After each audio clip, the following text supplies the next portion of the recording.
ज्ञान आणि कर्म या दोन गोष्टी अधिकारवाणीनं सांगितल्या। तसं तर ज्ञान, कर्म आणि उपासना या तीन गोष्टीसाठी माऊलींची 18 अध्यायाची योजना आहे। भगवान श्रीकृष्णानं कुरुक्षेत्र नावाच्या मैदानावर जो युद्ध घडलं होतं, त्या युद्ध प्रसंगामध्ये अर्जुनाला सांगितलेला जो बोध आहे आणि हा बोध माऊलीनं ज्ञानेश्वरी नावाच्या ग्रंथाच्या माध्यमातून प्राकृत रूपामध्ये आला।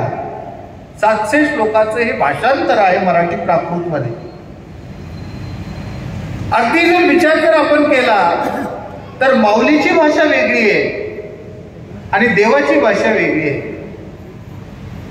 देवानं डायरेक्ट मारण्यासाठी प्रवृत्त केलेला आहे, दुष्टांचा संवाद आणि सज्जनांना सांभाळण्यासाठी मी अवतार घेतो असं आपल्या येण्याचं प्रयोजन सांगितलं। परित्राणाय साधूनां विनाशाय च दुष्कृतां धर्म संस्थापनार्थाय संभवामि युगे युगे किंवा यदा यदा हि धर्मस्य ग्लानिर्भवति भारत अभ्युत्थानम् अधर्मस्य तदात्मानं सृजाम्यहम्। हे भगवंताच्या मुखामधलं भगवद्गीतेच्या माध्यमातून बाहेर प्रगट झालेलं 4थ्या अध्यायामधले श्लोक आहेत। पण माऊली त्याच्या पुढे जातात आणि माऊली त्यांच्या पुढे जाऊन हा शब्द प्रयोग करतात, जे खळांची व्यंकटी सांडो। खळ सांडो नाही, दुष्कृतां शब्द वापरला नाही, विनाशायचे दुष्कृतां वापरलाच नाही माऊलीनं, तर खळांची व्यंकटी सांडो ही देवाच्या पुढे एक पाऊल, म्हणजे असं म्हणतात ना, शेरा सव्वा शेर, तसा हा प्रकार आहे। एक सवाई चाल माऊलींची पुढची आहे।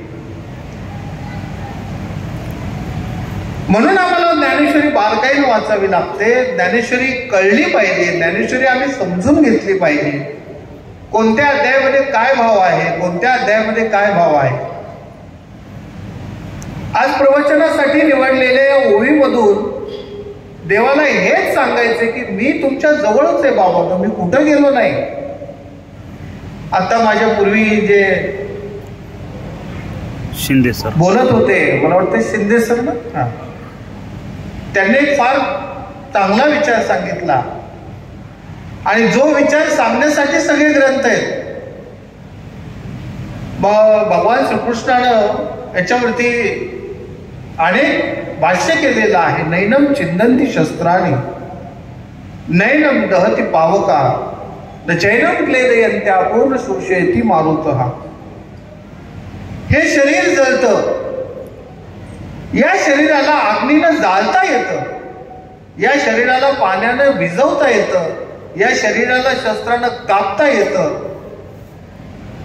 पण याच्यामध्ये याला जो चालवणारी जी शक्ती आहे त्या आत्म्याला जाळता येत नाही, पाण्यानं भिजवता येत नाही, वाऱ्यानं सुकवता येत नाही, शस्त्रानं तोडता येत नाही। नैनम छिंदन्ति असं हे आत्म्याचं स्वरूप आहे। म्हणून आत्मा अगोदर आम्हाला कळला पाहिजे। या ओव्या जर आम्ही कधी पाहिल्या, दुसऱ्या अध्यायामध्ये फार गोड ओव्या आहेत। जैसे जीर्ण